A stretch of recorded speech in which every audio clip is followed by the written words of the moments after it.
टाकून घेतलेलं आहे. आता आपल्याला हे छान मळून घ्यायचं. जेवढं बसेल तेवढं मळायचं त्याच्यात पीठ आपण.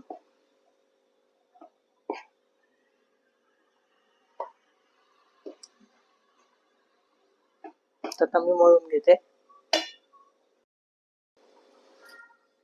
हे बघा छान मऊसूत असं पीठ आपलं भोपळ्याच्या घारग्याचं तयार आहे. आता थोडा वेळ ठेवणार आहे, नंतर करणार. थोडंसं मऊ होऊ दे. चांगलं मऊ असं झालेलं आहे. जेवढं आपल्याला पीठ बसेल तेवढंच आपण त्याच्यात घ्यायचं आणि मळायचं. हे असे छोटे छोटे आपण भोपळ्याचे घारगे लाटून घ्यायचे आणि तळून घ्यायचे. प्लास्टिकवर लाटते मी, गुळामुळे थोडंसं पातळ झालेलं. हे बघा असे छान फुगत आहेत. हे 2-3 दिवस पण टिकतात त्याच्या पाणी न घातल्यामुळे.